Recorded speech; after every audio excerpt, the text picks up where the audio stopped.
Berbahagialah santri yang nggak pinter, karena ternyata nggak pinter itu ada padanannya yang orang pinter, yaitu Mbak Karim. Bedanya Mbak Karim nggak ngerujui karena pinter, kalau kita karena nggak pinter. Ada penengah yang ahli domir, mungkin karena ngajinya di Lirboyo jadi ahli domir. Debat, yang satu bilang Abu Bakar karena mertuanya Rasulullah dan sohibu fil ghar. Yang satu bilang Ali karena Ali itu fadilnya kita tahu, beliau termasuk orang yang kata Nabi, besok royah ini, bendera ini akan dibawa rojulan, atau saya kasihkan rojulan sing yuhibbuhu wa rasuluh, atau yuhibbuhu wa rasulah wa yuhibbuhu wa rasuluh.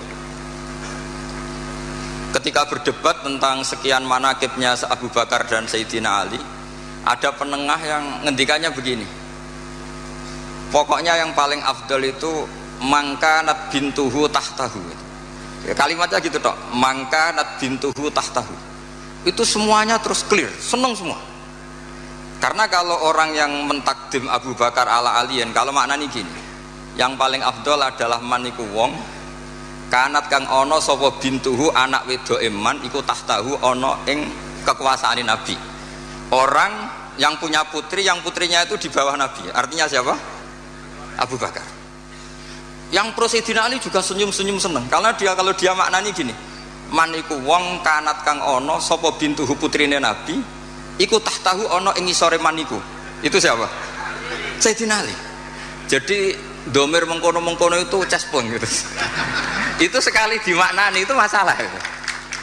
Jadi maka berbahagialah santri yang nggak pinter, karena ternyata nggak pinter itu ada padanannya yang orang pinter, yaitu Mbak Karim.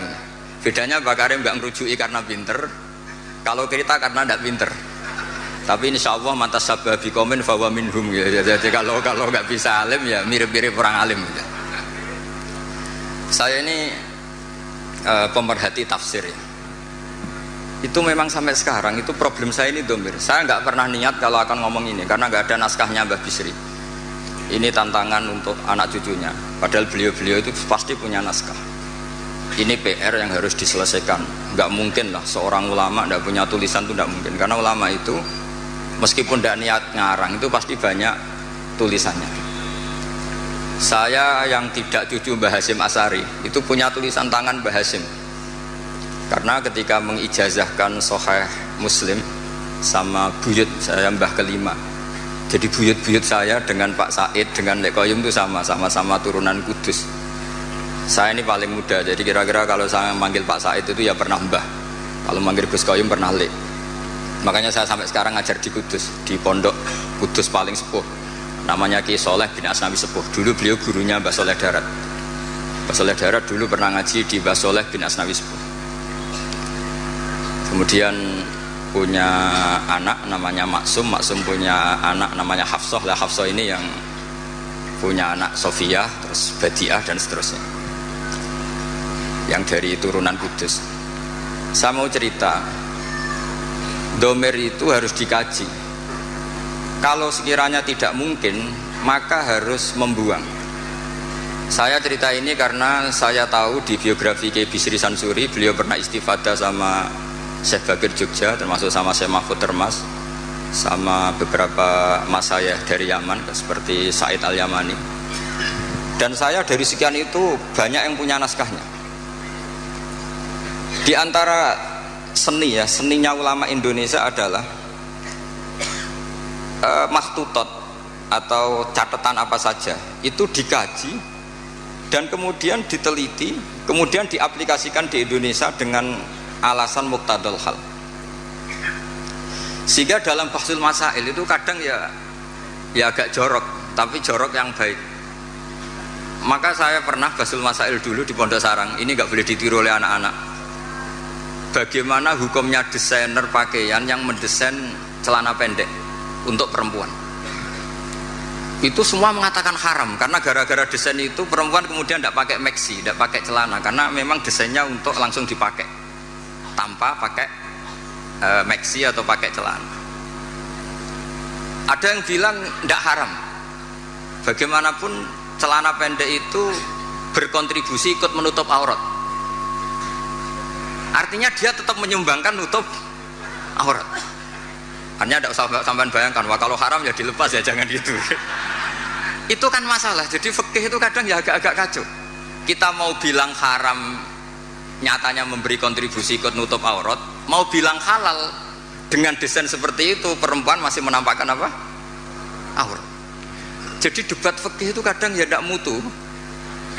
Tapi dari tidak mutu itu ya kemudian tetap melahirkan kecerdasan, dan itu termasuk yang dibicarakan Syekh Mahfud, namanya taskhidun nazar, orang menjadi cerdas.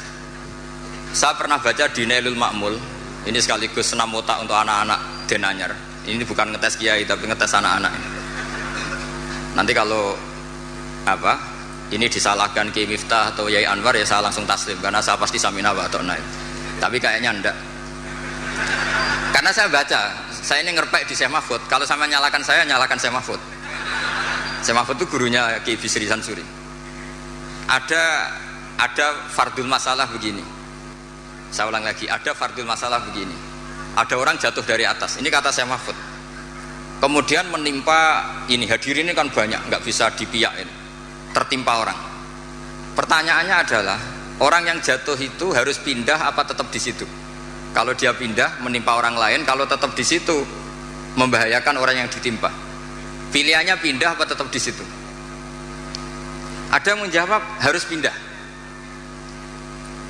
Karena yang ditimpa sudah lama ini bahaya, lama-lama bisa mati, apalagi kalau yang jatuh gendut. Terus ada yang bilang nggak usah pindah, karena jatuh itu tanpa ikhtiar, sehingga dia jatuh tidak dosa. Kalau dia pindah artinya ikhtiarnya sendiri, maka harus nggak usah pindah.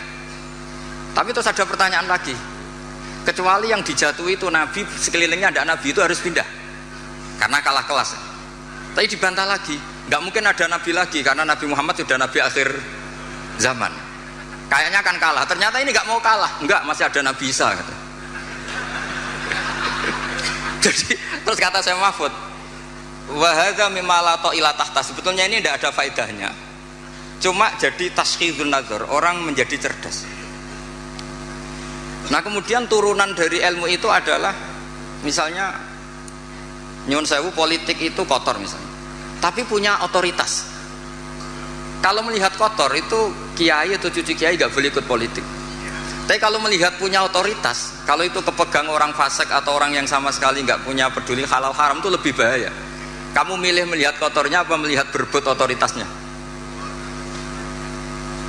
Itu menjadi, karena kalau misalnya yang punya otoritas itu orang-orang yang suka maksiat, tentu nanti ada perda-perda yang menguntungkan tempat-tempat apa? Maksiat. Nah itu akhirnya turunan dari logika yang terbangun itu banyak, termasuk misalnya uzlah.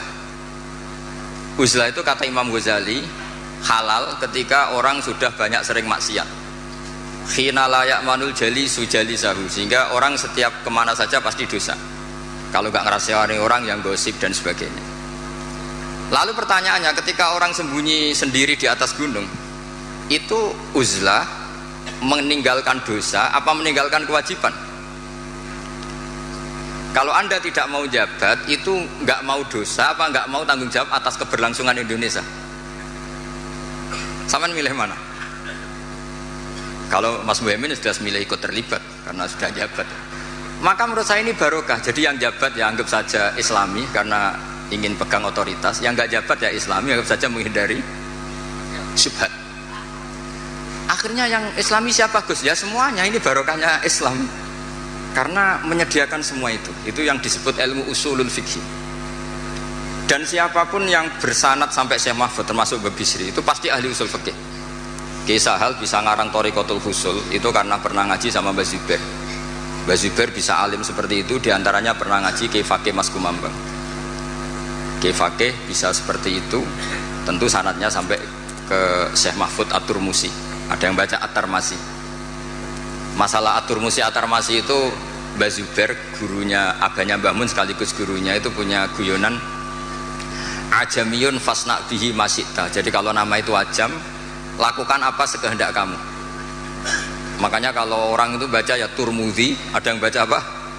Tarmidhi, ada yang baca Apa umumnya apa? Tarmidhi tahir dulu. Tarmidhi, Turmudhi, Tirmidhi. Kalau Istakhri, Istakhri. Yang repot, saya itu setiap ngajar di sarang itu bingung karena murid yang datang itu kadang sorokan sama saya, Ali Sibro milisi apa mulasi? Kalau kayak sini baca apa? Mulasi apa milisi? Ada yang baca Sibro mulasi, yang satu baca Sibro milisi. Kok kayak milisi Taliban katanya? Itu di karangannya Bazibar disebut Ajamiyun fasna bihi masita. Itu dari awal nama Ajam, maka terserah kamu bacanya apa. Sehingga kita yang tahu Syekh Mahfud itu orang Termas, kita baca At-Turmusi. Yang satu tetap baca apa? At-Tarmasi. Ini saya cerita ilmu. Jadi ilmu usul fikih itu ilmu yang menyediakan logika. Logika yang terbangun itu adalah kemudian menjadi produk hukum. Makanya ketika Imam Ghazali cerita di kitab saya, insya Allah halaman 19, tapi di kitab saya tidak tahu di kitab sampean mungkin beda cetakan atau beda punya tidak punya, atau sama-sama punya beda baca dan tidak baca, saya tidak tahu karena perbedaan itu bisa macam-macam. Orang-orang yang uzlah itu akhirnya didatangi. Taraktum ummata Muhammadin sallallahu alaihi wasallam fi aidil mubtadi'ah. Saya masih ingat kalimatnya seperti itu. Wahai para orang yang uzlah, kamu sebetulnya meninggalkan umatnya Rasulullah sallallahu alaihi wasallam fi aidil mubtadi'ah, di tangan orang-orang yang bidah. Jadi tidak dianggap menghindari dosa, tapi dianggap menghindari tanggung jawab. Sehingga saya ini punya bapak namanya Kiai Nur Salim. Beliau ngaji sama Mbah Dolah dulu khatamnya Quran. Mbah Dolah adalah bin Abdus Salam. Abdus Salam ini juga yang termasuk gurunya Ki Bisri Sansuri. Jadi saya dibolak-balik sanadnya juga akan ketemu sama sanad yang dipakai Ki Bisri Sansuri. Sampean juga nanti ketemu di Nabi Adam lah, kalau nggak ketemu semua ya di Nabi Adam. Pasti nanti ketemu juga.